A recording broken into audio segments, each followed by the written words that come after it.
Jesse, when do you first recall being abducted? My first abduction occurred in 1957 when I was 5 years old in Rogersville, Tennessee, a very small town in Upper East Tennessee. My brother John was with me at the time.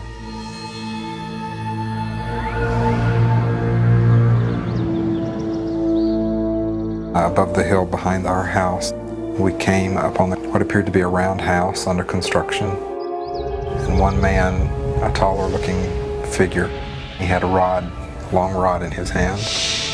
A light was emitted from it and we were paralyzed.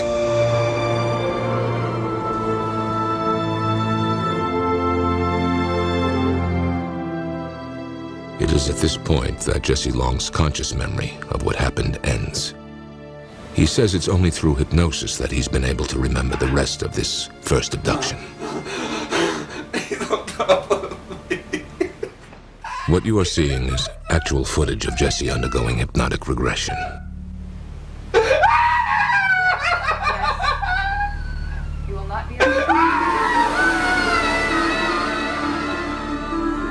I remember being taken into the craft, taken into one room. I was placed on a very cold, flat table. My brother was separated and he was taken into another room.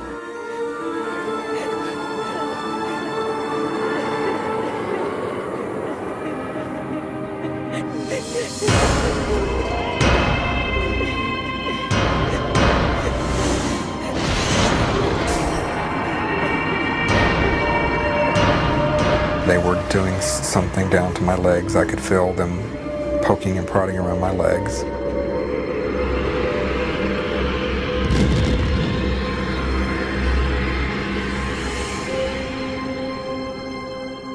According to Jesse, his abductors inserted a small item, an alien implant, into his left shin. And it was in my body for 34 years. Could you feel it inside you? What did it feel like? It was always painful.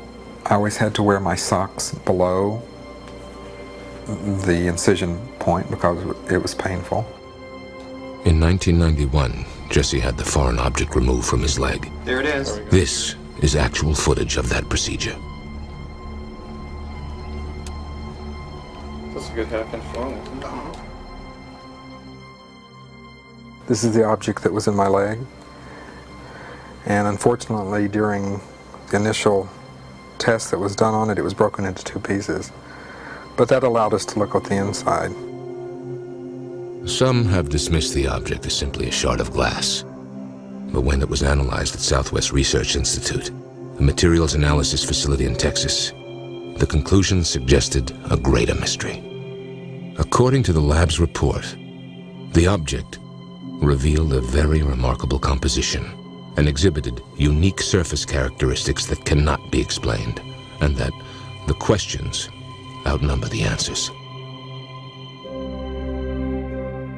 When the object was removed, I was convinced that whatever this object was had something to do with all of my abductions. Jesse Long believes he has experienced a number of abductions since that first incident in 1957. And they became more and more horrific as he grew into an adult. Most of my abductions occurred very similarly. When they brought me into the craft, they would take me down a long hallway and into a room. The room was very bright. It was almost as if the walls were emanating light themselves. They would place me on a flat table. A few of these beings, who I call the silhouettes, would encircle the table.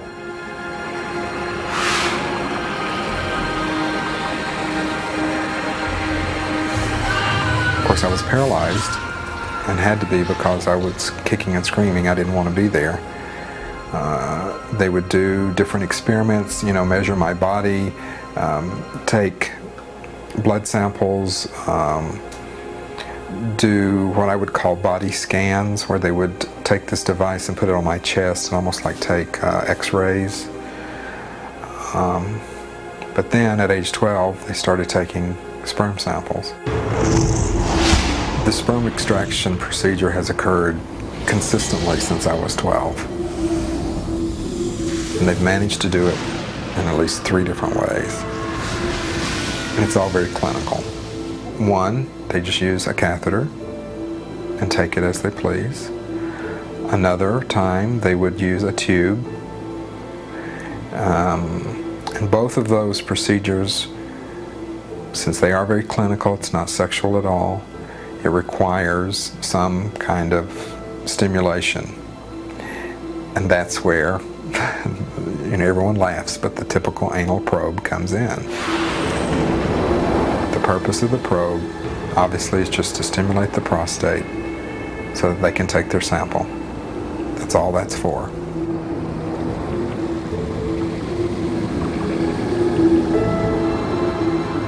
The third way they take the sperm sample is the most traumatic and has caused me the most problems, in that they actually force me to crossbreed with what seems to be a female being.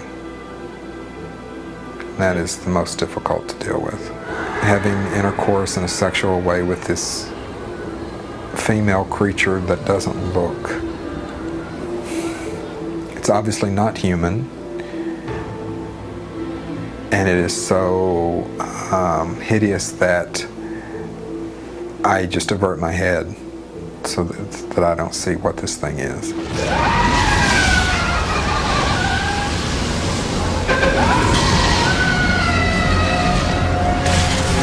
Okay, you're gonna wake up. 1, 2.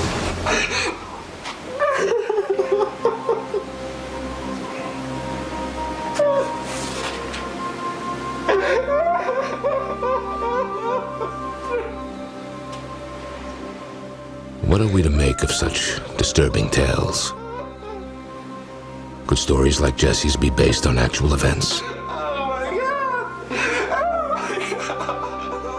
Jesse, when you tell people about your experiences, do they believe you? It's not my job to convince anybody. It's my job just to tell you what I've experienced. If you believe it, fine. If you don't believe it, I don't care. But Jesse's amazing story can apparently be corroborated. Remember John, Jesse's younger brother? He claims he too was there on that fateful day in 1957. We're inside of a dome. John's own hypnosis confirms Jesse's story. And perhaps in an effort to deal with his dark memories, John has built this house for himself in the hills near their boyhood home.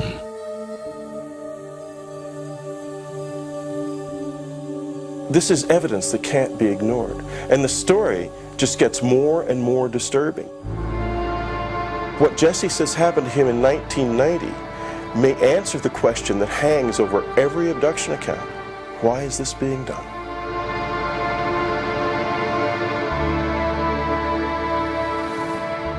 I was driving from California to New Orleans, and right outside of Albuquerque, New Mexico on I-40,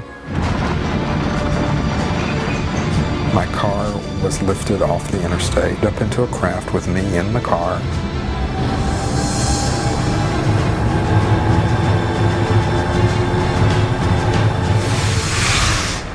I was taken aboard the craft, placed on a table. I was presented with a baby, was told, "This is your child."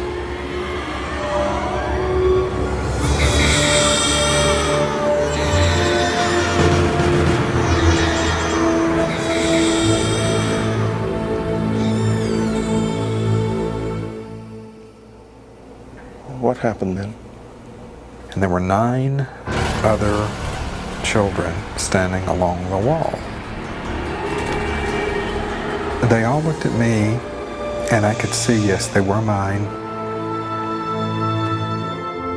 Each of the children who were standing along the wall walked up to me lying on the table, and they each touched my hand as they walked by and looked me straight in the eyes. And they walked on out of the room. And the message I was getting from them was, "We're okay. Thank you." If you could confront your abductors, what would you say to them? If I could sit down with one of them right now and ask them one question, I would want to know why me and for what reason.